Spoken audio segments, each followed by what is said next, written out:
संत तुकाराम महाराज की जय। शांति ब्रह्म श्री संत एकनाथ महाराज की जय। सद्गुरु सच्चिदानंद श्रीपाद भगवान की जय।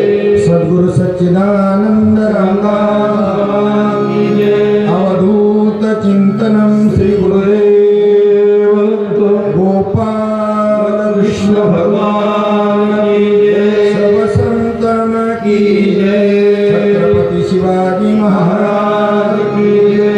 धर्मवीर संभाजी महाराज की जय। पार्वती पते हर हर महादेव। रामचंद्र भगवान की जय। पवन सुत हनुमान की जय। नर्मदे हर नर्मदे हर नर्मदे हर नर्मदे हर नर्मदे हर नर्मदे हर। वृंदावन बिहारी लाल की जय। राधे राधे राम राधे। भागवत भगवान की जय।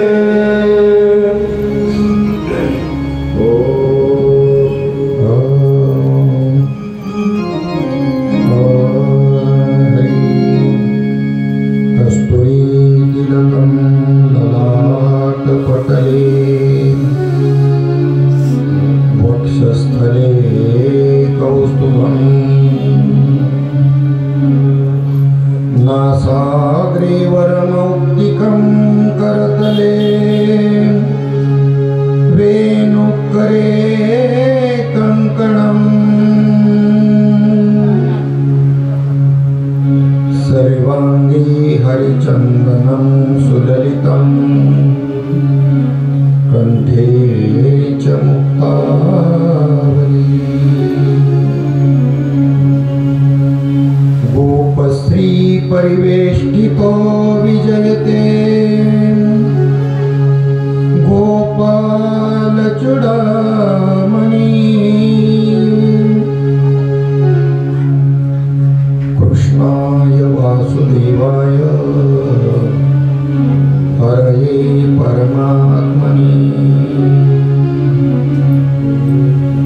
प्रणतक्लेशनाशाय गोविन्दाय नमो नमः। श्रूयतां देवदेवेश नारायण जगत्पतये।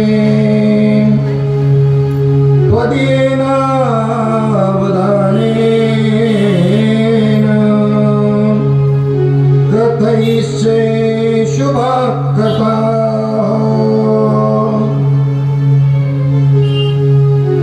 तत्रैव गंगा यमुना त्रिवेणी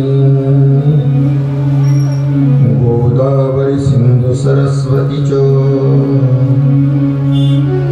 सर्वाणि तीर्थानि वसन्ति तत्र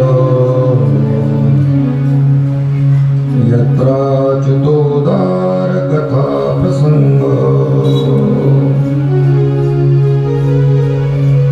वक्रतुंड महाकाय कोटि सूर्य समप्रभ निर्विघ्नं कुरु मे देव सर्वकार्येषु सर्वदा।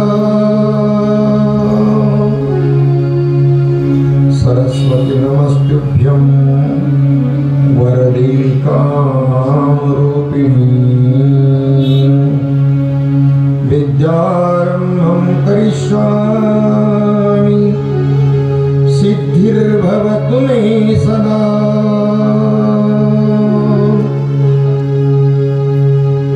चिंता संतानहंतारो यत्पादाम्बुजरेण स्यानान्तां निजाचार्यान् प्रणमामि पुनः पुनः।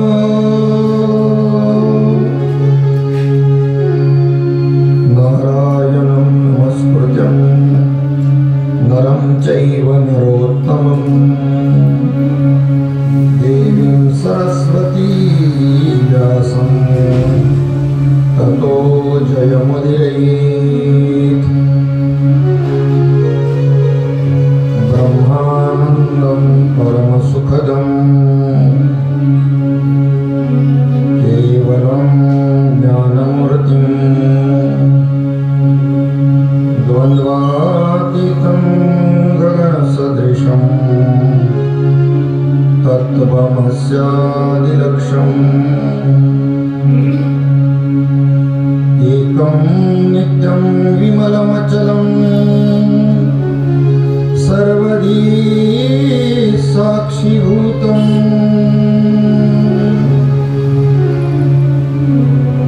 भावातीतं त्रिगुणरहितं सद्गुरुं तन्नमामि श्रीपादनाथं गुरुराजवर्यं मुमुक्षूणां ज्ञानदानैक्यदक्षम् श्रीघोटिक्षेत्रे निवासनम्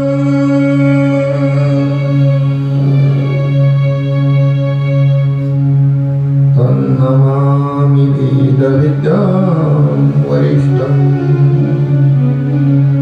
तन्नमामि वेदविद्यां वरिष्ठम् तन्नमामि वेदविद्यां वरिष्ठम्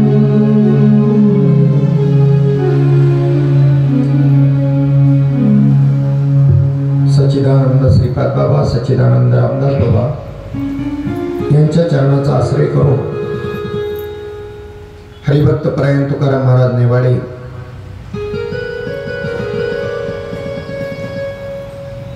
यांच्या मार्गदर्शनानुसार नेतृत्वानुसार यजमान पदानुसार या नेवाडे वस्तीवर सच्चिदानंद श्रीपाद बाबा रामदास बाबा यांच्या या मंदिरामध्ये विठ्ठल रुक्मिणी मंदिरामध्ये चाललेली ही श्रीमद भगवत कथा आजचा तिसरा दिवस आहे।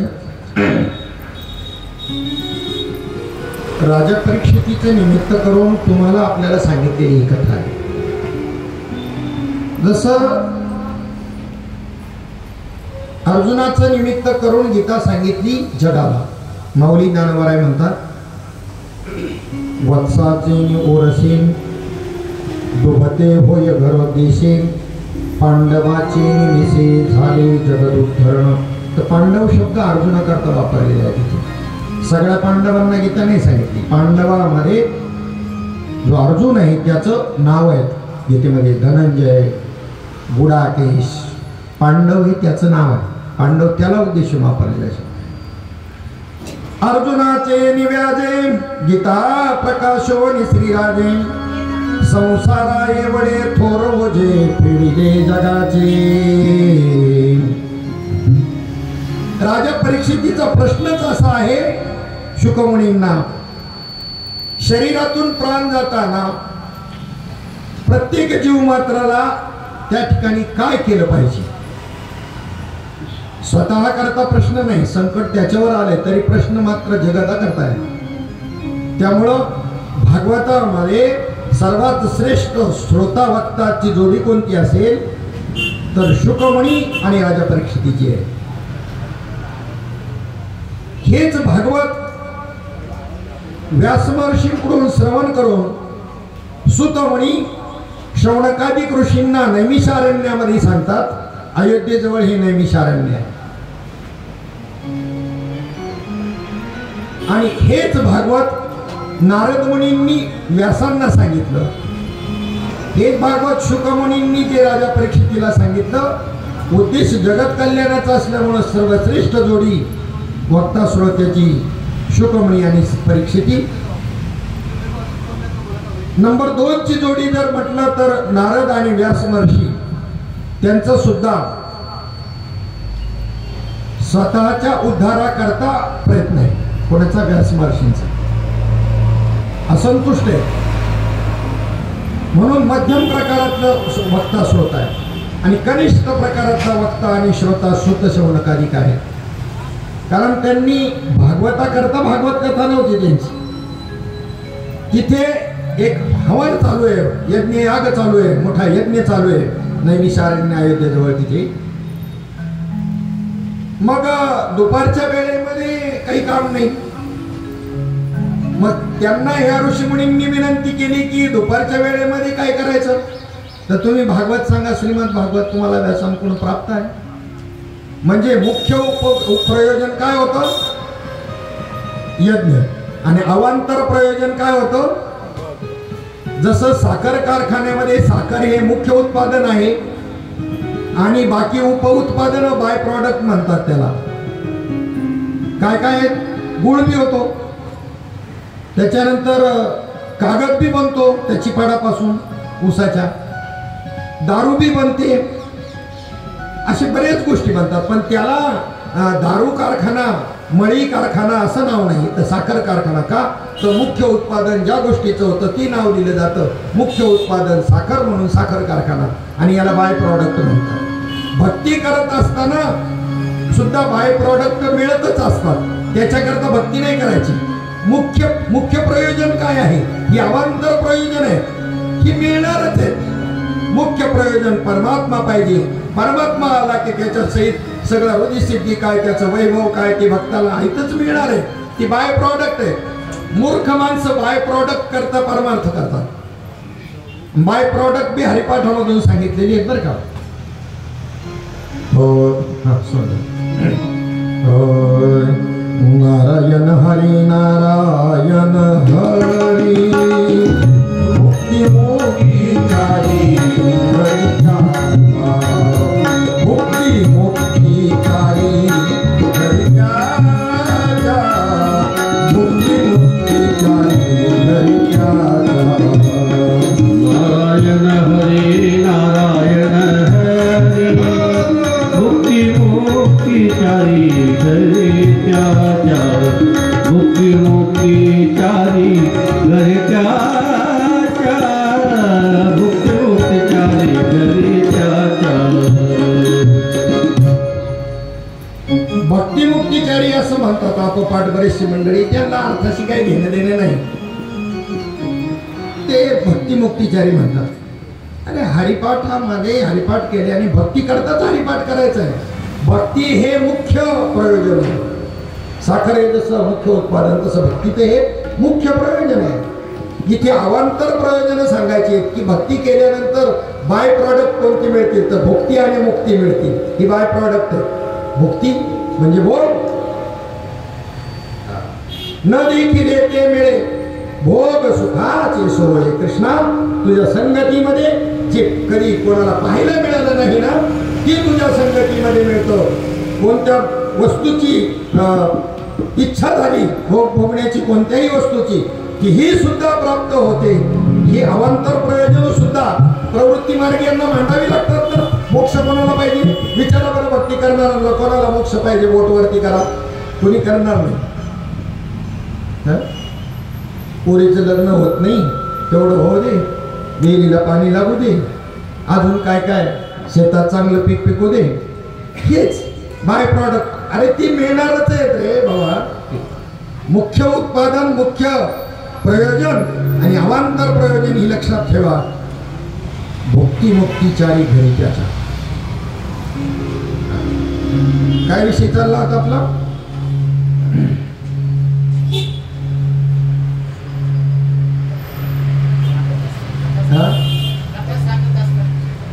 कथा काय,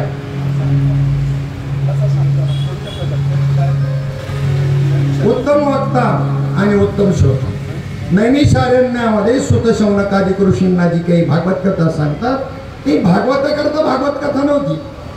मध्ये दुपारचा वेळ आहे, मोकळा वेळ आहे, मग सांगा तुम्हाला सांगितलेली व्यासांनी की म्हणून कनिष्ठ वक्ता आणि श्रोता सुत आणि शौनकादिक.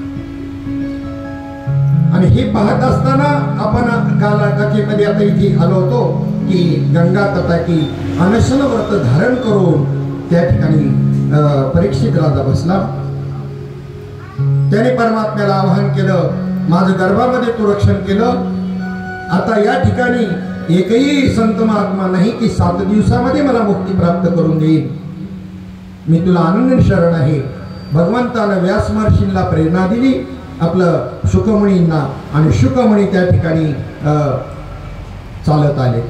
त्या ठिकाणी राजा परीक्षितीने त्यांचं पाद्यपूजन केलं, आरती केली, आसनावर बसवलं सिंहासनावरती. इतरही संत मंडळी बसलेली आहेत आणि सांगितलं असा असा शाप मला प्राप्त झालेला आहे, 7 दिवसामध्ये हा देह पडणार आहे. तेव्हा 7 दिवसात आता करण्यायोग्य अशी गोष्ट कोणती राहिलेली आहे जी माझ्याकडून झालेली नाही, त्याचं मला मार्गदर्शन करा. शुकमणींनी सांगितलं. आणि 7 दिवसामध्ये हे होऊ शकतं का? शुकमणींनी सांगितलं, बाबा रे 7 दिवस तर खूप आहे, तुला 7 सेकंद सुद्धा लागणार नाही उद्धाराला. कितीला? हे फक्त संप्रदाय ज्याला प्राप्त असेल आणि तसा समर्थ सद्गुरू असेल त्यांच्याच मुखातून येईल.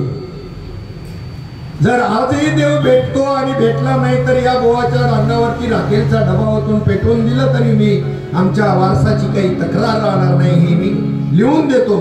हे फक्त आणि फक्त संप्रदाय ज्याला प्राप्त आहे, नामाचा अनुभव आणि देव ज्याला भेटला तेच बोलू शकतात, अन्य बोलू शकत नाही. 7 दिवस म्हणजे खूप आहेत. एवढं काय करायचंय?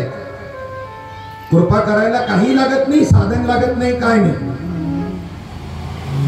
तुम्हाला प्राप्त झालेलं नाम म्हणजे अक्षर किंवा शब्द नाही, आणि ते कितीतरी जणांना माहिती, आणि किती रटत बसले तरी अनुभव येत नाही. काय येत नाही? भाव नाही. भाव प्रमाण आहे, ती भाव प्रमाणात आहे. शब्द किंवा अक्षर प्रमाण नाही, तुमचा भाव पाहिजे. चला पुढे. त्या ठिकाणी ही कथा त्या ठिकाणी सांगत असताना राजा परीक्षितीला ती कथा सांगायला सुरुवात केली. आणि प्रथम स्कंदामध्ये हा अधिकारी सांगितलेला आहे.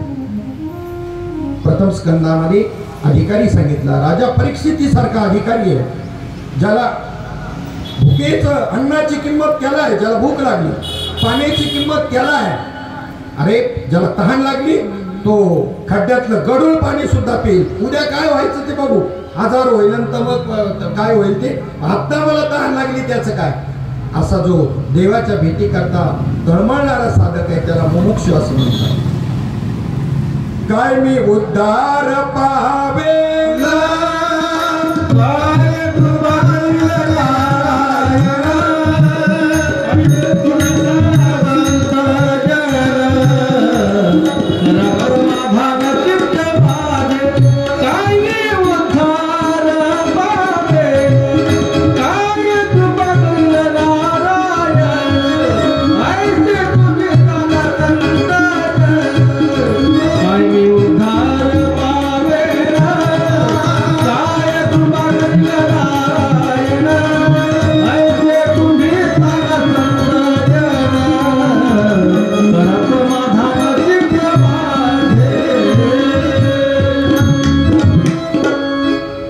परीक्षितीला शुकमुनी सांगतात. पहिल्यांदा या ठिकाणी काहीच नव्हतं. पहिले कोठेच नव्हते काही, चंद्र सूर्य तारा नाही, अवघे शून्याची होते पाही, कान्होबा तेरे तेरे ते. तिथे एक ढालगज निर्माण झाली, तिने एवढी ख्याती केली, इंद्रादिकास म्हणे माझी बाहुली, अमरपुरी जरी केली घरकुली. ही ढालगज म्हणजेच माया. एकले न कंठेच म्हणून आयेने केली निर्माण 14ही भुवने, गगनचंद्र सूर्य तारांगणे, पंचही महाभौतिके भिन्ने भिन्ने हो. किंवा नव्हे तेची कैसे झाले रे खेळ्या, नाही तेची दिसू लागले रे, अरूप होते ते रूपासी आले, जीव शिव नाम पावले रे. ऐक खेळ्या तुला सांगतो, जानोनी खेळ खेळे रे. एकोहम बहुश्याम, एक आहे मी, बहु हवं. त्या बहुमधलं एकत्वाचा आनंद प्राप्त करायचा. एकात आनंद नाही. एकात काय आनंद? ती स्वरूप होऊन राहण्यामध्ये आनंद नाहीये. म्हणून तर या ठिकाणी माऊली ज्ञानोबा राय म्हणतात, आगाथानी दूध कीर गोड परिथानासीच नव्हे की गोड. स्तनामध्ये गोड असं दूध आहे, परंतु त्या स्तनाला त्याचे काही भोग प्राप्त होत नाही. त्याला अनन्य सेवन करणारा दुसरा कोणीतरी एक मिळावा लागतो. दूध चाऱ्यामध्ये आहे का गाईच्या कासीमध्ये आहे?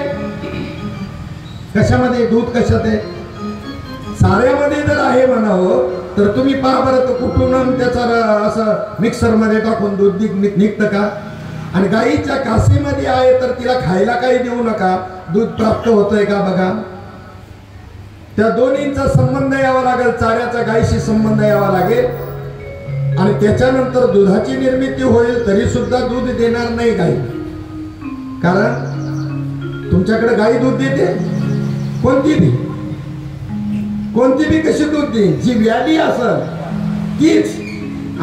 आणि जिला वासरू झाला असेल त्या वासराने हुंदक्या दिल्यानंतर गाय दूध देते. वासरू जो आहे हा तो भाव तयार करते. त्या गायीच्या ठिकाणी वासरू होतं ना त्यावेळेला तिच्यामध्ये तो भाव तयार होतो. अन्यथा या सगळ्या गोष्टींची पूर्तता जरी झाली, कशाची?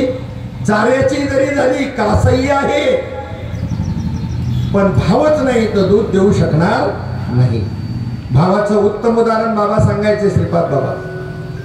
एखादी माऊली शेतामध्ये काम करते, तिचा मुलगा घरामध्ये रडतोय आणि तिला तिथं कळतं मी आता एक 5-10 मिनिटात जाऊन येते. काय झालं? अगं माझा मुलगा उठलाय, पोरगा उठलाय. कसं कळलं तुला? पाना दाटून आला आणि तिला कळलं खरंच घरी आली तर मुलगा उठलेलं होतं. हे BSNL वाल्यांना कळलं, जाहिरातीत वापर केला त्यांनी. मुलगा मोठा झालाय, अमेरिकेला नोकरीला आहे आणि आई इथे आहे, परंतु तरी सुद्धा संबंध नाळ जोडलेले आहे ना, तिथं नाळ जोडलेले आहे ना. हे BSNL वाल्यांना कळलं, त्यांनी त्याच्यावर जाहिरात केली. पण परमार्थ करणाऱ्यांना आम्हाला कळलं नाही. प्रत्येक मंदिरामध्ये बाहेर कासव दाखवलेले. ते कासव काय शिकवते तुम्हाला? उपदेश देते. काय उपदेश देते? आता जे योगी आहेत त्यांना उपदेशाची भूमिका वेगळी. ते त्या कासवापासून काय बोध घेतात? योगी वेगळा भूमिका घेतात आणि भक्त त्याच्यामधून वेगळा अर्थ घेतात. आपापल्या भूमिकेनुसार अर्थ घेतात. योगी असा अर्थ घेतो की कोणत्याही प्रकारचं बाह्य संकट आल्यानंतर किंवा विषयाकडे वृत्ती गेल्यानंतर समोर कोणतं तरी संकट आलेले, विषय समोर आलेले, त्यावेळेला कासव आपले अवयव आवरून घेतो आणि वज्रासारखं कठीण असणारं जीवरची जे ढालीसारखं आहे त्याच्यामध्ये आवरून घेऊन आपलं संरक्षण करतं.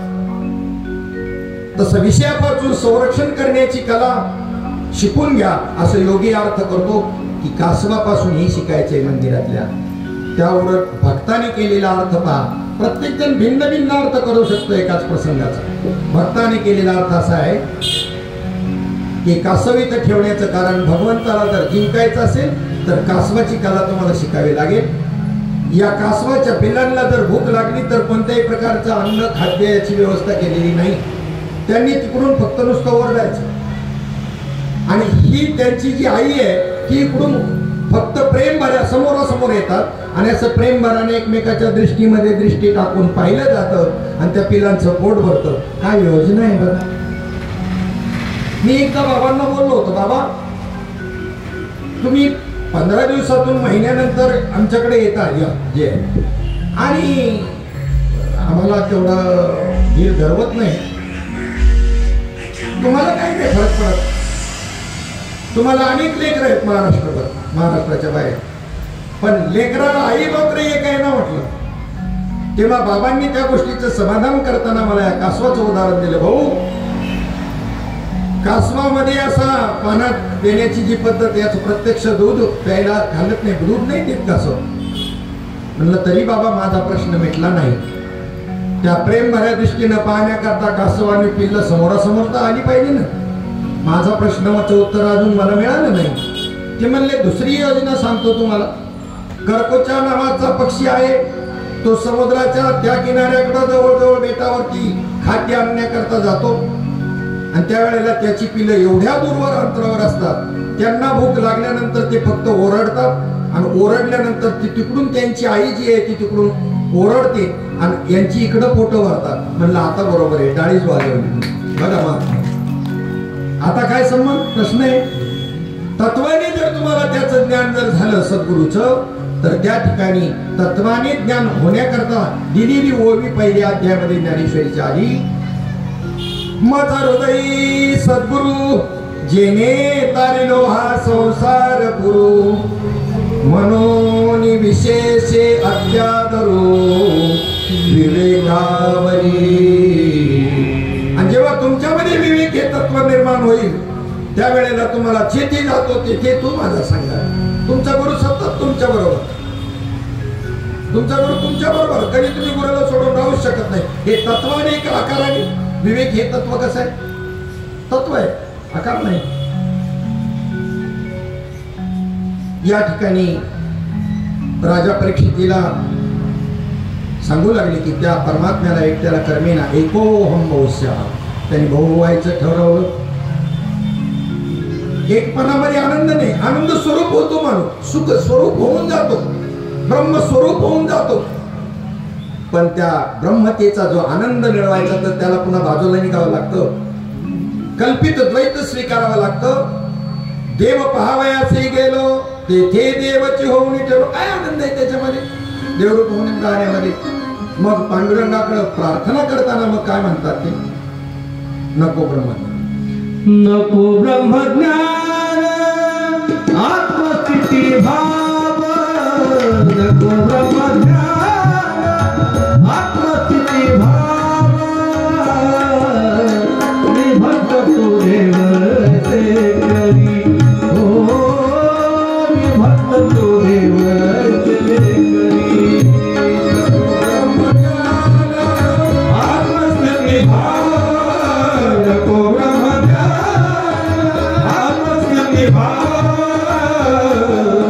मी भक्त तू देव हो मी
नको ब्रह्मज्ञानात्मस्थिती भाव, मी भक्त तो देव ऐसे करी. तन्मयता, एकरूपता, एकाग्रता साधण्याकरता क्रिया आहे अनुग्रहाची. आणि एकदा त्याच्याशी तद्रूप होऊन जाण्याचं वृत्तीला वळण पडलं, आता कल्पित द्वैत आहे. भक्त आणि देव दोन्ही कल्पितच आहेत. पहा, तुम्हाला मी असा प्रश्न विचारतो, एक शिक्षिका आहे शाळेमध्ये आणि तिचा मुलगा तिच्याच वर्गामध्ये शिकतोय. त्या मुलाचं चुकल्याबरोबर असं फटकावलं ना त्या मुलाला, तो विचारतो स्वयं. थोड्या वेळाने शाळा सुटली आणि मुलगा बाहेर आल्यानंतर तीच स्त्री त्या मुलाला आपल्या छातीशी कवटाळून रडू लागली. शाळेमध्ये ज्या वेळेला त्या मुलाला मारलं त्यावेळेला ती कोण होती? ती स्त्री कोण होती? शिक्षिका होती. बाहेर येऊन त्या मुलाला गळ्याला मिठी मारून रडायला लागली. ती स्त्री कोण होती? ह्या दोन वेगवेगळ्या होत्या का? शिक्षिका एक आणि एक आई, का एकच बाई होती ती? मग तिच्या आतमध्ये असणारा जो शिक्षिकपणाचा भाव आहे, शिक्षिका आहे तो भाव आहे, आणि मातृत्वाचा जो भाव आहे तो त्या वृत्तीमध्ये दोन्ही बी भाव आहे. तसं तुमच्या एकाच साधकाच्या वृत्तीमध्ये देवभाव तयार होतो, ब्रह्मभाव तयार होतो आणि त्याचा अपलोक ज्या वेळेला होतो त्या वेळेला तो भक्तभाव असतो. देवपणाचा भाव असतो, ब्रह्मपणाचा जो भाव असतो तो का दिला तुम्हाला अगोदर सद्गुरूंनी, तर त्याच्याशी तन्मय झाल्यानंतर त्याच्या इतकी तन्मयता अन्य कशातच नाही. आता भक्त म्हणून ज्या वेळेला तुम्ही क्रिया कराल, भक्ती कराल, त्यावेळेला प्रत्येक क्रिया तुमची त्या तन्मयतेने असेल जी अनुग्रहात तन्मयता साधलेली आहे. एवढाच उद्देश आहे. तुम्हाला अखंड भक्तीच करायची आहे, स्वस्वरूप होऊन नाही राहायचं. मुक्तीचा सुद्धा निषेध केला साधू संतांनी याकरता, पण अनुभवून निषेध केला का न अनुभवता निषेध केला. ती म्हणतात नको ब्रह्मज्ञान आत्मस्थिती भाव, आणि आम्ही बी म्हणतो ज्याला अनुभव आला त्याने म्हणावं, आणि ज्याला अनुभव नाही ते बी म्हणतात नको ब्रह्मज्ञान आत्मस्थिती भाव. म्हणजे हे म्हणणं असं झालं की एखाद्याला पोरगी कोणी देत नाही म्हणून तो म्हणतो मी अजन्म ब्रह्मचारी राहील. हे हास्यास्पदच नाही का. ब्रह्मस्थिती आत्मभाव अनुभवून मग नको म्हणलंय का, न अनुभवता नको म्हणलंय, अनुभवून म्हणले. आणि मग त्यांनी ही सृष्टी निर्माण करण्याची इच्छा त्याला झाल्यानंतर त्यांनी पहिल्यांदा त्या ठिकाणी संकल्प केल्याबरोबरच त्याच्या नाभी कमळामधून त्या ठिकाणी ब्रह्मदेवाची निर्मिती झाली. म्हणजे तोच ब्रह्मदेव झाला का वेगळा कोण झाला, तोच ब्रह्मदेव झाला. पण तरी सुद्धा द्वैत आलं ना, थोडस तरी द्वैत आल्याबरोबर त्या ठिकाणी त्याला शंका निर्माण झाली त्या ब्रह्मदेवाला. मला कोणी निर्माण केलं, कशा करता, काय करण्याकरता. तर तो ज्या तंतूमधून तो वरती आला होता तर वरती जाऊन पाहिलं, एकच मुख असणारा तो ब्रह्मदेव सर्व दिशांना पाहिल्यावर त्याला 4 मुख तयार झाली. वरती शोध लागत नाही म्हणून पुन्हा मुळाकडे आला. काही कल्प गेले तरी मुळाचा सुद्धा शोध लागला नाही. त्यावेळेला तप तप तप असा कानावर आवाज पडला. तप करायचं हे आम्हालाही माहिती हो, कोणालाही माहितीये, पण साधन तर कळायला, साधन तर दिलं पाहिजे ना. करा नामस्मरण, करा नामस्मरण, सगळीकडे डिंडोरा पिटला जातो, पण नामच माहित नाही. करा काय नामस्मरण, नाम माहितीये, नाव वेगळं नाम वेगळं. देवाची नावं घेते सगळं जग, नाम फक्त सद्गुरूकडे आहे. आणि ते घेतल्यानंतर आजही या भंगात जे अनुभव सांगितले ते येतातच. नाम घेतल्यावर का, नाव घेतल्याने गॅरंटी दिलेली नाही संतांनी, पण नाम घेतल्यानंतर तुका म्हणे नामे देवनेदी भेटी, म्हणता त्याचे मुखी कुष्ठ होय. नाम घेतोय आणि देव भेट देत नाही असं कोणी म्हणत असेल तर त्याच्या तोंडाला कुष्ठ रोग जडेल. एवढी गॅरंटीचं कशामुळे बोलले. नामात आजही ज्यांनी नाम अनुभवलं तो गॅरंटीनेच बोलणार. नाम तुझे रे, नाम तुझे रे, नाम तुझे रे नारायणा. नाम तुझे रे, नाम तुझे रे, नाम तुझे रे नारायणा.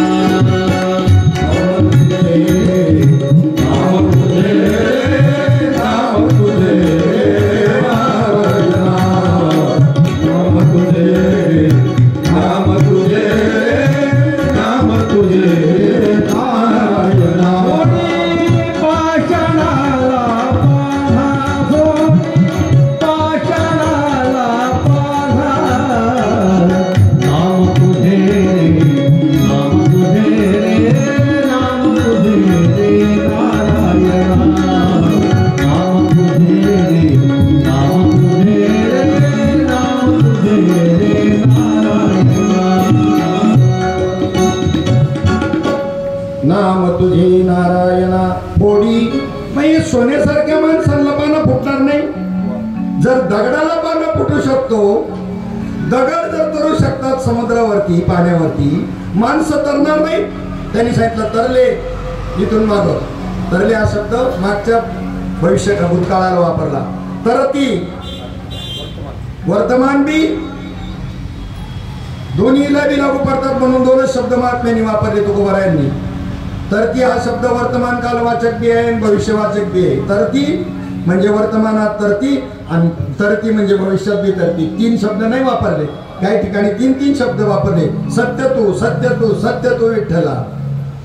सत्य साच खरे नाम विठोबाचे काय हे द्विरुक्ती करणं दोष आहे. एखादी गोष्ट 2दा बोलणं म्हणजे श्रोत्यामध्ये दोष आहे म्हणून दोनदा बोलला जातो. इथे तर तीनदा बोललं. त्याचं कारण ते तीनदा बोललंय ना, त्या तिन्हींचा बी त्या ठिकाणी वेगवेगळा अर्थ आहे.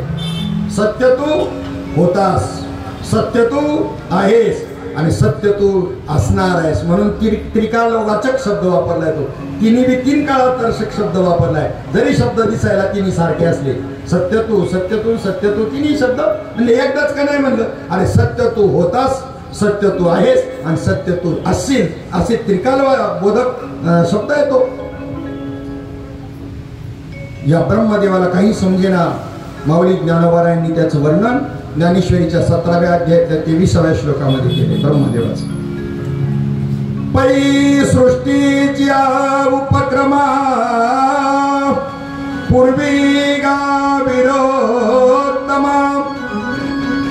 वेदाईचा एकला ब्रह्मा होता.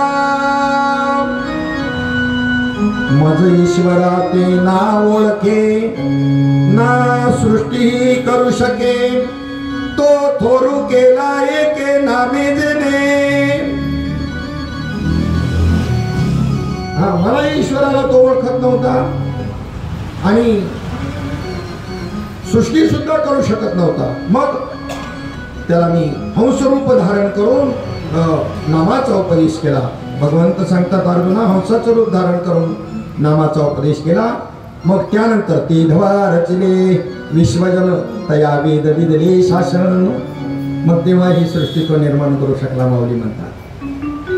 तसंच या ब्रह्मदेवाला त्या ठिकाणी ब्रह्मदेव त्याची निर्मिती झाल्यानंतर त्याला मात्र सृष्टी करायला जेव्हा परमात्म्याने सांगितलं त्यावेळेला ब्रह्मदेवाला भीती वाटली की या संसारामध्ये आल्यानंतर इंद्रिय भलत्याच मार्गाने तर जाणार नाहीत ना.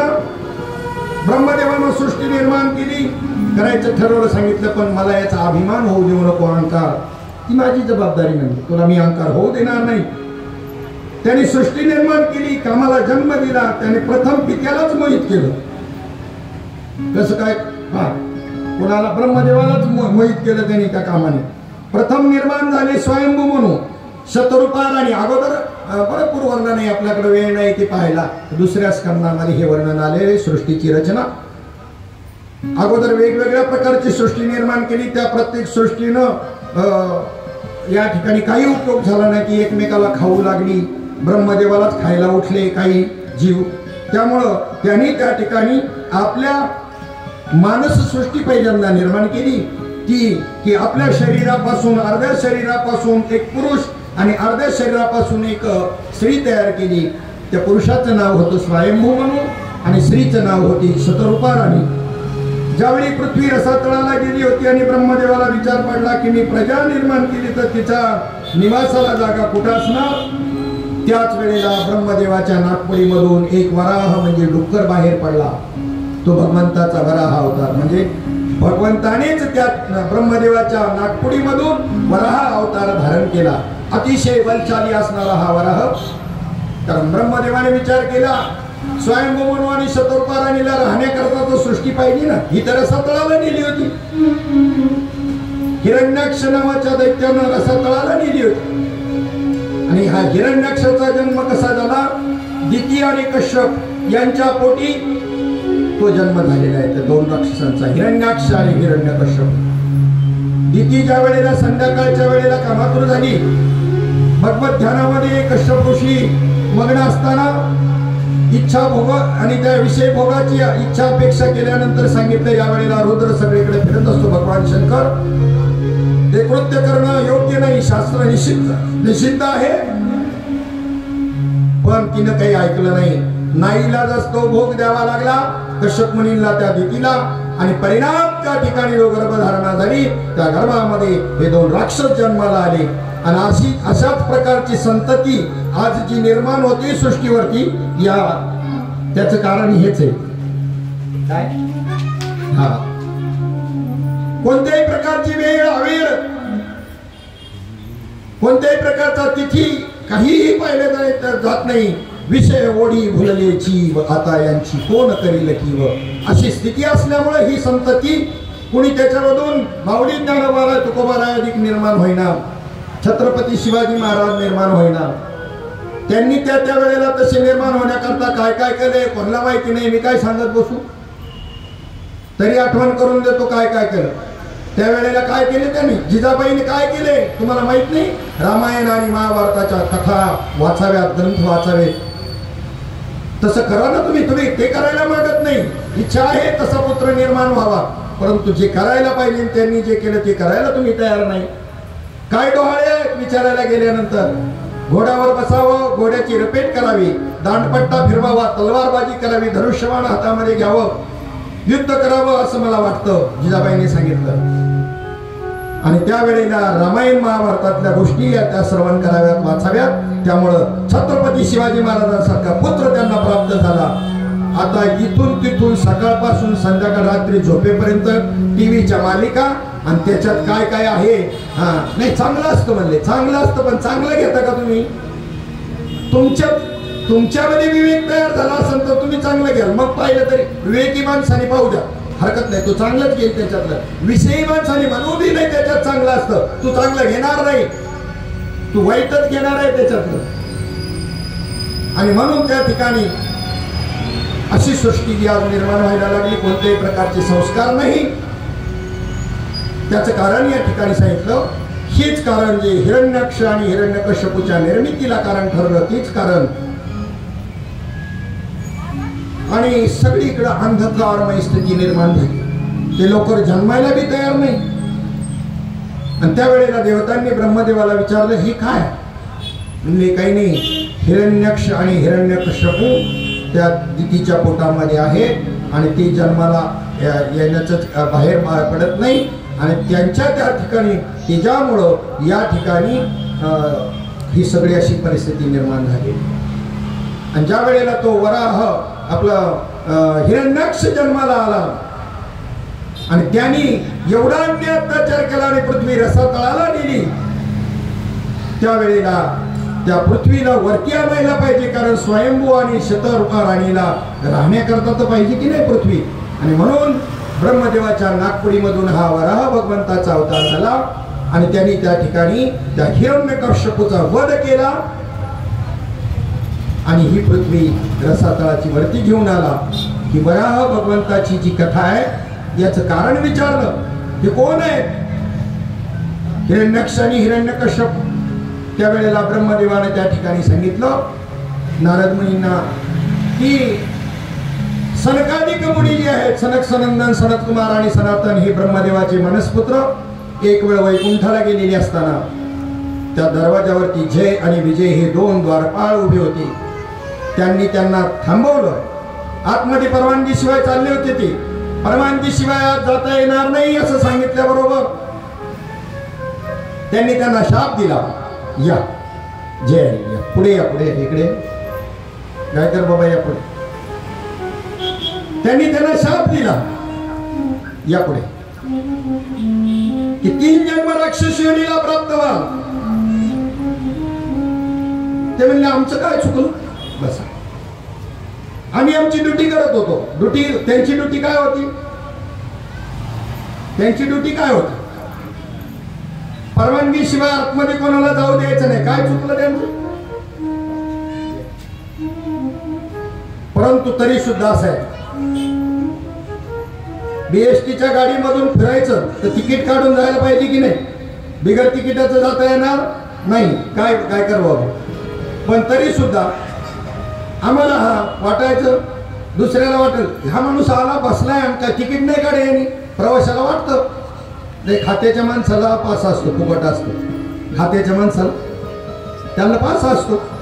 आता हे खात्याची माणसं होती, त्यांना पूर्ण फुल परमिशन होती. कुठेही कोणाची परवानगी न घेता, कुठेही प्रतिबंध नव्हता. त्रिभुवनामध्ये जाण्या, इकडे लक्ष द्या, तिकडे काय ए बाई कुत्र पाहिजे नाही का? कशी काय गीता सांगितली असेल त्या कृष्णाने आणि त्या अर्जुनाने रणांगणात ऐकली असेल. मलाच मोठं नवल वाटतं. गेंगे नाही, जे कायम पाहतोय त्या गोष्टीकडे काय पाहायचं? चित्तवृत्ती सगळीकडे लागली पाहिजे.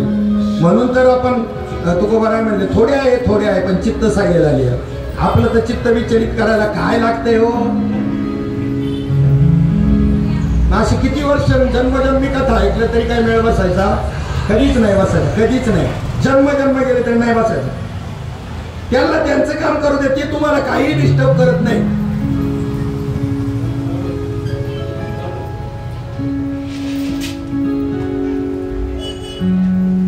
राजा जनकाच्या दरबारामध्ये सत्संग चालायचा. याज्ञवल्क्य ऋषी त्या ठिकाणी सत्संग सांगायचे, करायचे. एखाद्या वेळेला राजा जनक जर उशीर झालाच, शक्यतो तो होत नसं, पण जर झालाच, थांबायचं जनक आपलं याज्ञवल्क्य म्हणून. तेव्हा लोकांमध्ये कुजबुज व्हायची. आपल्यासारखा सामान्य जर कुणी जर उशिरा केला तर थांबेल का कथा? नाही. राजा आहे तो, जनतेचं काय, राजा आहे तो म्हणून त्याच्याकरता थांबतात. दुसऱ्याच दिवशी ही कानावरती बातमी पडल्यानंतर याज्ञवल्क्याने दुसऱ्याच दिवशी प्रयोग, कथा सुरू झाल्यानंतर यज्ञ मंडप, तो जो कथेचा मंडप आहे त्याला आग लावायचं प्रयोजन ठरवलं. आणि आग लागल्याबरोबर पळा पळा कोण पुढे पळतो, जो तो पळायला लागला. पण मात्र याज्ञवल्क्य ऋषी व्यासपीठावरून एवढेसे सुद्धा हल्ले नाही. आणि ऐकणारा श्रोता राजा जनक ज्या विरासनामध्ये बसला होता त्याला येऊन अग्नी लागलाय, पण तरी सुद्धा हल्ला नाही. तुका म्हणे राज्य करिता जनक, एक पाव जळे अग्नी माझी. पहा ना, विक्षेपात काही फुटो हे मस्तक तुटो हे शरीर परी, कीर्तनाचा गदर सोडू नये. काय कसं किती कशा पद्धतीने ऐकायला पाहिजे, काय विक्षेप व्हायला पाहिजे कोणत्याच गोष्टीचा. मी नेहमी सांगत असतो विनोदाने, आपलं काय चाललंय यांच्याकडे त्यांचं जर लक्ष नाही तर त्यांचं काय चाललंय याच्याकडे आपलं कशाला लक्ष पाहिजे. आपलं काय चाललंय यांच्याकडे त्यांचं लक्ष नाही, मग त्यांचं काय चाललंय याच्याकडे आपलं कशाला लक्ष पाहिजे. त्यांचा दोषच नाही, ती अज्ञान आहे. तुम्ही अज्ञानी आहे का? असंच आहे. परमार्थ खूप सोपा आहे. थोडे आहे पण चित्त सहाय्य झाल्या. आजही 40-45 वर्षापूर्वी महात्म्यांची ऐकलेली कीर्तन आणि प्रवचन जशी तशी अमुखातून वधून घ्यायची. काही चुकलं बोलायचं, कुठे कोणता अभंग घेतला होता, काय निरूपण केलं होतं, का त्या पद्धतीने ऐकलंय. राजा प्राचीन प्रही देवाकडे मागणं मागतोय, मला जर जन्म दिला ना मानव लोक म्हणून, तर मला एकच कान देऊ नको, माझ्या प्रत्येक रोमाच्या ठिकाणी असा कान दे, प्रत्येक रोम माझा कानाचं काम करू लागला पाहिजे. आणि तुझ्या कथा श्रवण होताना सर्वांगाचं चिंत करून मी ऐकली गेली पाहिजे. आणि मग भागीरथीचा चनाला तर किती कठीण आहे, कोण जाईल. कथेमध्ये तो सोपं आहे उलट. भागीरथी स्नानाश्रम लागे फार, करावे एकाग्र मन. भगवान परमात्म्याला, कृष्ण परमात्म्याला मोरपीस का आवडतो माहिती? तो आकाशातला मेघ ज्या वेळेला त्या ठिकाणी गडगडाट आवाज करायला लागला की जंगलचा मोर सुद्धा पिसाला फुलवून काय करतो, नाचू लागतो. आता मोर नाचतोय म्हणून कोंबड्याने पाहायचं, नाचायचं नाही, भुंड उघड पडत त्याचं कोंबड्याचं. त्या ठिकाणी त्याची पिस त्या प्रकारातली आहे. आणि तो नाचत असताना त्याच्या डोळ्यातून अश्रुधारा येतात, अश्रुभाव तयार होतो. आणि तो अश्रुभाव लांडोर अशी झेलायला तयार असते. खाली पडलेले जर गेलं ना, ते पाणी खाली पडलेलं जर पिलं ना ते अश्रू, तर लांडोर जन्माला येतात. आता म्हणजे अंड घालते लांडोर अशी जन्माला, म्हणजे. आणि त्यात असते ती लांडोर असते. आणि वरच्यावर झेलल्यानंतर जो गर्भसम होतो त्यामध्ये मोर असतो. त्याला ऊर्ध्वरेता म्हणतात. ज्याचं रेत वरती गेलं आणि डोळ्यातून आलं अश्रूच्या रूपाने त्याला ऊर्ध्वरेता म्हणतात. अजून संन्यासामध्ये ऊर्ध्वरेते नाही, पण ग्रस्ताश्रमामध्ये या महात्म्याने त्यांना ऊर्ध्वरेता बनवले. माहिती का? सामान्य आहे का तुम्ही? ऊर्ध्वरेता, अधोरेता नाहीये तुम्ही. कंठी प्रेमदाते मेनी निर्लोटे हे रे, कंठी प्रेमदाते नैनी निर्लोटे, कंठी प्रेमदाते नैनी निर्लोटे, कंठी प्रेमदाते नैनी निर्लोटे, कंठी प्रेमदाते नैनी निर्लोटे, कंठी प्रेमदाते नैनी निर्लोटे, कंठी प्रेमदाते नैनी निर्लोटे.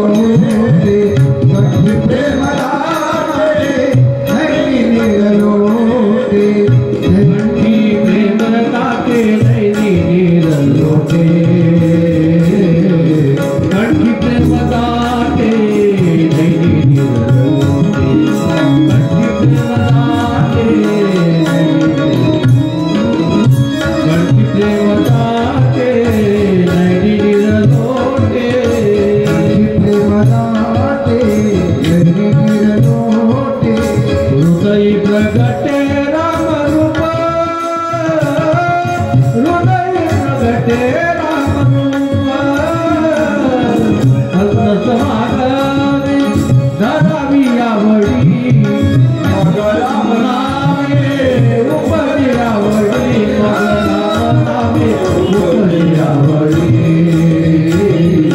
मग राम नामे उपजियावळी मग राम नामे उपजियावळी कंठी प्रेम दाटे मैनी निरलोटे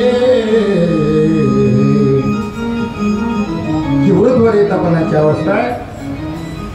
जन्मता ब्रह्मचारी असणाऱ्यांनी संन्यासी झालेल्यांना अजून वृद्धवरिता होता आलेलं नाही आणि ग्रस्ताश्रमी माणसं वृद्धवरिता अवस्थेला प्राप्त झाली केवळ एका महात्म्याची कृपा. सच्चिदानंद श्रीपाद भवानी श्रवण कसा असावा असा विषय चालला होता आपला. मध्ये विक्षेप आला त्याच्याकरता सांगावं लागलं. नसता आला तर मग श्रवणाची रीतही समजली नसती. हिरण्याक्ष आणि हिरण्यकश्यपाचा मूळ पूर्व वृत्तांत त्या ठिकाणी ब्रह्मदेवाने सांगितलेला. खात्याच्या माणसाला पास असतो, तिकीट असतं, त्याला तिकीट काढायची गरजच नाही. परवानगी शिवाय आत येऊ नये असा बोर्ड जरी राजवाड्यामध्ये असला दरबारातल्या तरी त्या राजाच्या पत्नीला, राणीला किंवा त्या मुलांना त्यांना तो बोर्ड प्रतिबंधक आहे का? त्यांना परवानगी कोणाची घ्यावी लागते का? नाही. तसं यांना संपूर्ण त्रिभुवनामध्ये फिरण्याकरता प्रतिबंध नव्हता. सनक सनंदन ऋषींना याचारी ब्रह्मदेवाच्या मानसपुत्रांना आणि मग यांना माहित नव्हतं त्याच्यामुळे त्यांनी अडवलं जय आणि विजय. त्याच वेळेला त्यांनी त्यांना शाप दिला 3 जन्म राक्षस श्रेणीला प्राप्त व्हाल. ते म्हणले आमचं काय चुकलं.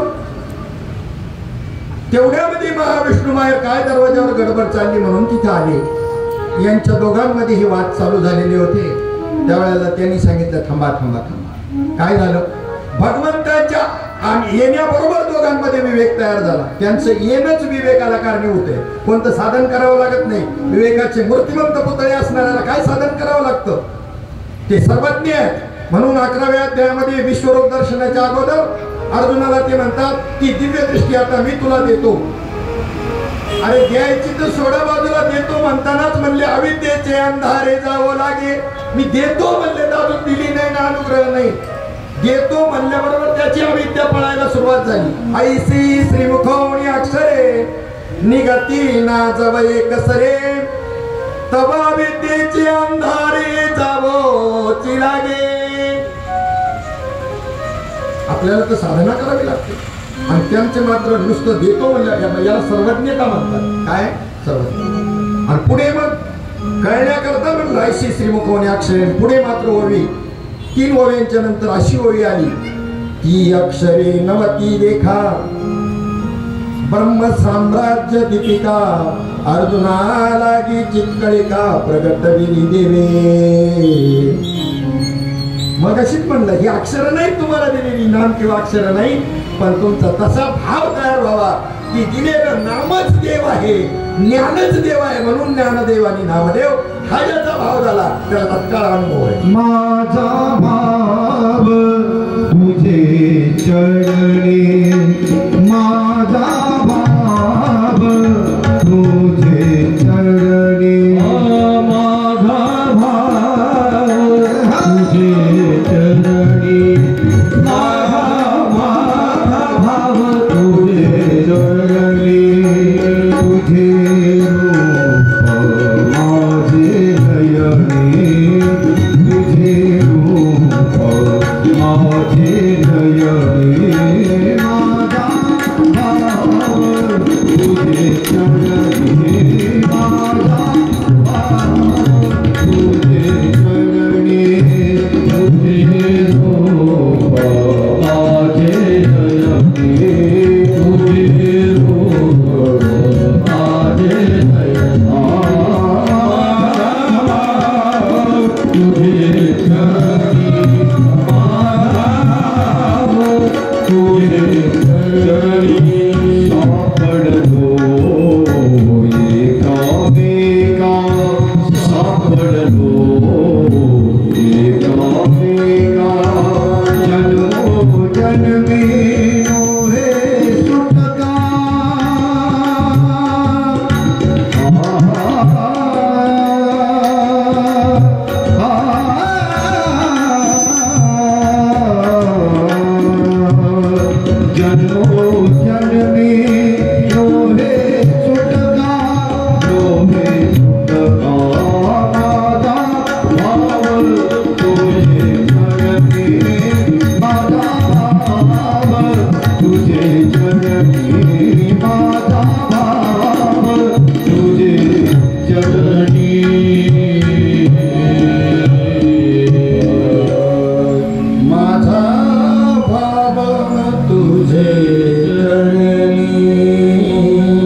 एकमेका. आता आपण एकमेकाला सापडलोय म्हणजे भक्ताची देवाची चुकवणूक झाली. ते देव भक्ताला चुकला होता आणि भक्त देवाला चुकला होता. आता ते एक झाले, सापडलो एकमेका. जन्मोजन्मी नाही शकत. आता जन्मोजन्मी नाही सुटत. आता माझा तुझा संबंध तुटू शकत नाही. कोणी तोडायला आला तरी तोडू शकत नाही. काय सुंदर सापडलो एकमेका, जन्मोजन्मी नाही सुटका. असा एक, याला एकविध भाव म्हणतात, अनन्य भाव म्हणतात. भक्त म्हणजे जो देवापासून कधीही विभक्त नाही, त्याचं नाव भक्त असो. त्यामुळं त्यांच्यामध्ये वाद चालू असताना भगवान परमात्मा तिथे आले. त्यांच्या येण्याबरोबर विवेक तयार झाला आणि दोघे बी एकमेकाची क्षमा मागायला लागले. माफ करा, माझी चुकी, आमची चुकी झाली. तुम्ही खात्याची माणसे, आम्हाला नाही कळलं, आम्हाला वाटलं विदाऊट चालले. आणि हे म्हणायला लागले नाही नाही, तुमची काही चुकी नाही, तुमची ड्युटी तुम्ही करत होता. तुम्हाला काय माहिती आम्ही खात्याचे. पास दाखवणं सुद्धा कर्तव्य. कंडक्टरनी जर मागितला तुम्ही खात्याचे असले तरी पास दाखवा, तर दाखवणं ते कर्तव्य आहे. ते म्हणजे हे त्यांची माफी मागायला लागली, आमची चुकी झाली. ते म्हणायला लागले आमची चुकी झाली. म्हणजे तुमच्या दोघांची चुकी नाही. तर हे तुम्ही आता असं सुद्धा एकमेकाला दोष देऊ नका. तुमची चुकी नाही, त्यांची चुकी नाही. संकल्प माझा होता, भूलोकावर मृत्यू लोकामध्ये मला अवतार घ्यायचा होता. मग जोडीदार काय दुसऱ्या लोकातून आणायचे का? आपले पार्षद घेऊन जायचे. म्हणून माझ्यातून माझा संकल्प तयार झाला आणि त्याच्यामुळे ही घटना घडली. काही एकमेकाला दोष देऊ, हा, एकमेकाला दोष देण्याचं काही कारणच नाही. ईश्वरी इच्छा बनीशी कोणाला दोष द्यायचं नाही. असं का झालं, त्यांनी तसं केलं, तिने तसं केलं. ही भगवंताच्या संकल्पातून निर्माण झालेली ही गोष्ट आहे. आणि त्याच्यानंतर मग त्यांनी आमच्या सुटकेचं काय, काही चिंता करू नका. किनी जन्म तुमच्या करताच मी त्या ठिकाणी. जसं दुर्वास मुनींनी अंब ऋषीला शाप दिला, 10 जन्म गर्भवास घ्यावे लागतील. भगवान परमात्मा लगेच तिथं प्रकट नाही सांगितलं, चिंता करण्याचं कारण नाही. अंब ऋषीला सांगितलं, दुर्वास ऋषीला सांगितलं तुमच्या मुखातून आलेलं आहे, साधूच्या मुखातून आलेलं खाली पडू देत नाही. गर्भऋषीची त्या अंबऋषीचे गर्भवास ते मी सोशी. आणि मग ते 10 गर्भवास अंबऋषीने सोसले. ते म्हणले त्यांची तुमची चूक नाही. ते मी म्हणायला लागले माफ करा माझी चूक झाली. दुर्वास ऋषी म्हणायला लागले, हे म्हणायला लागले माफ करा माझी चुकी झाली. तुम्ही यायच्या अगोदर मी माझं द्वादशीचं व्रत सोडलं. देव म्हणले तुमच्या दोघांची चुकी नाही, मलाच खेळ करायचा होता म्हणून मी हे घडवून आणलो. ज्या वेळेला तिसरी घटना सांगतो, 2 सांगितल्या, तिसरी सांगतो.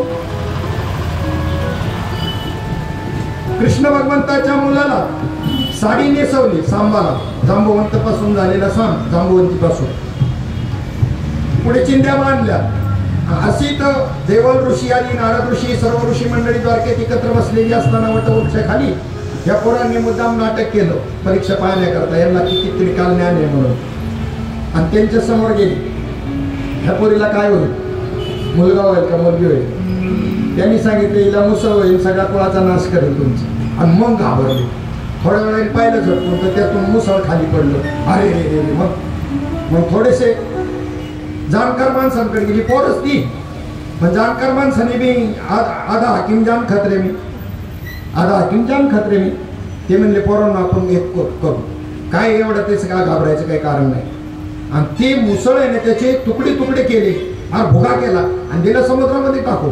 पण त्याच्यापासून लव्हाळे तयार झाले आणि खाला शिंबीचा भाग राहिला होता ना, लोखंडाचा कडक होता, तो काही तुटता तुटेना अर्धवट तोडून त्या ठिकाणी कसा तरी दिला टाकून पाण्यामध्ये गेले निघून. त्या लव्हाळे जे झाले आणि मग त्या ठिकाणी त्या लव्हाळ्यांनी मारामारी करून सगळ्या यादव कुळाचा नाश झाला. आणि ते जे शिंबीचा लोखंडाचा भाग ते एका व्याधाला मिळाला, त्यांनी त्याचा बाण बनवला आणि तोच बाण कृष्ण भगवंताला लागून भगवंताने देह ठेवला. ती चुकवण्याचा प्रयत्न करू शकत होता भगवंत, त्याला चुकवता येण्याचं सामर्थ्य होतं, परंतु त्याने चुकवलं नाही. कारण उद्या माझी भक्ती करणारा भक्त मागतील आम्हाला अमर कर, म्हणून त्यांनी स्वतः तो हे केलं की साधू पुरुषाच्या मुखातून आलेलं जे वचन आहे त्याच्याकरता मी माझी जीवन कुर्बान करीन. काय फरक पडतो मला. मग त्यांच्या वेळेला हा संवाद त्या ठिकाणी की झाला त्यावेळेला कृष्ण भगवंत सांगतात की चुकी तुमची बी नाही, चुकी पोरांची बी नाही, हा संकल्प माझाच होता. आता अवतार समाप्तीची वेळ आली आणि हे निमित्त घडले. 3 घटना आपल्या समोर सांगितल्या आणि तिथून पुढे त्यांचं पतन झालं वैकुंठामधून जय आणि विजयाचं. तेच इथे हिरण्याक्ष आणि हिरण्यकश्यप म्हणून अवताराला आले. त्यांचा दुसरा जन्म रावण आणि कुंभकर्ण आणि तिसरा जन्म शिशुपाल आणि वक्रदंत. या पद्धतीनं तिथे त्यांचा उद्धार केला. ब्रह्मदेवाला त्या ठिकाणी प्रश्न विचारला की भगवंत हा जर समदर्शी आहे तर त्यांनी भक्ता राखी पायापा सिंदूरजनाशी संवारी असं नाही करायला पाहिजे. म्हणले भगवंत समदर्शीच काही जरी झालं तर. का? जरी त्यांना त्या ठिकाणी त्यांनी मारलं तरी पण त्यांना मारल्यानंतर त्यांचा उद्धार केलेला आहे म्हणजे समदर्शीच आहे परमात्मा. तुझे औदार्य स्वतंत्र देता न मनसी पात्रा पात्र पै कैवल्य ऐसे पवित्र वैर्याई दिले. वैर्यांना सुद्धा कैवल्य अवस्था प्राप्त करून दिली. मग समत्व बिघडलं का त्याचं? नाही. मारलं तर तो त्या गुणाचा दोषाचा निषेध केला पण त्यांना गती मात्र पुतना विषाने स्तन भरून आली भगवंताला मारण्याकरता पण तिला सुद्धा सायुज्य मुक्ती दिली. त्याचं समदर्शित्व बिघडत नाही. त्याच्यातले हे हिरण्याक्ष आणि हिरण्यकश्यपू आणि त्या हिरण्यकश्यपू करता वराह अवतार त्या ठिकाणी झाला. भगवंताचे जे 24 अवतार आहेत त्याच्यामधला दुसरा एक अवतार आहे तो कपिल मुनींचा ज्यांनी आपल्याला सांख्यशास्त्र दिलं. थोडस भजन करू आणि मग आपण त्या कपिल देवहूतीची कथा जी आहे त्या ठिकाणी पाहूया. जगदी सुंदर आहे.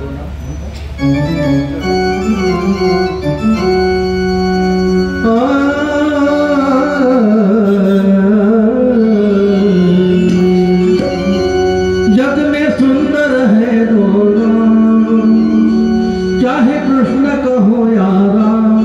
जग में सुंदर है दोनों चाहे कृष्ण कहो यारा. राम राम राम बोलो श्याम श्याम श्याम बोलो. राम राम राम बोलो श्याम श्याम श्याम. जग में सुंदर है दोनों जग में सुंदर है दोनों चाहे कृष्ण कहो यारा.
आणि त्या विदुर आणि मैत्रेय ऋषी यांच्या संवादामध्ये कपिल मुनींची कथा आलेली आहे.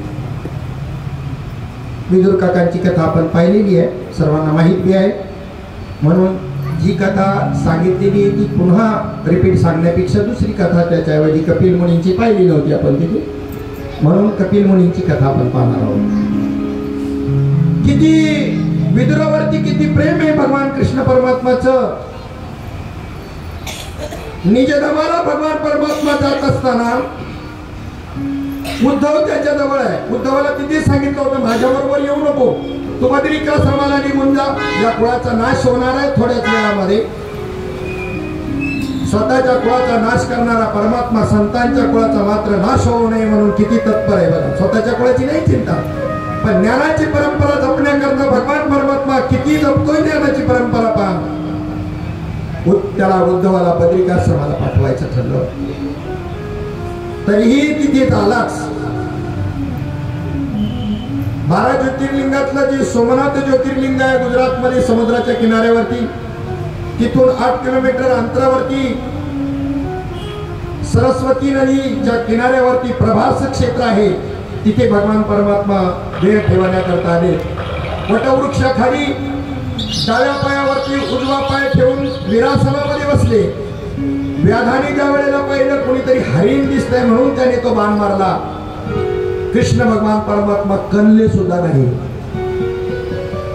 16,108 स्त्रियांबरोबर द्वारकेचा राज करत असताना ज्या आनंदात आहे त्याच आनंदामध्ये देह ठेवतानाही त्याच आनंदात आहे.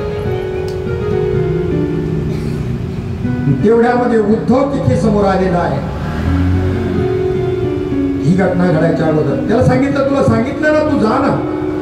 त्यांनी सांगितलं तुझा विरह मला सहन होणार नाही. सांगितलं मी माझ्या पादुका तुला देतो, या मस्तकावर धारण कर, तुला विरह होणार नाही. भरताला सुद्धा सांगितलं होतं चित्रकूट पर्वतावर मी माझ्या पादुका तुला देतो, तुला विरह सहन होणार नाही. विरह सहन होण्याकरता या पादुका म्हणजे काय? करोनी प्रबोध संत पार उतरले, मनुष्य देहा ऐसा निध, साधेल ते साधा सिद्ध. करोनी प्रबोध संत पार उतरले, याच्या पादुका ज्याला प्रबोध म्हणतात ना, त्या पादुका ज्याला प्राप्त झाल्या तो मग त्याला अखंडतेचा आनंद प्राप्त होतो, त्याला विरह दशा सुद्धा जाणवत नाही. तसं तर संगतीमध्ये सतत स्मरण नाही एखाद्या व्यक्तीच्या महात्म्याच्या देवाच्या, त्याच्या विरहामध्ये जास्त स्मरण आहे का संगतीत जास्त स्मरण आहे?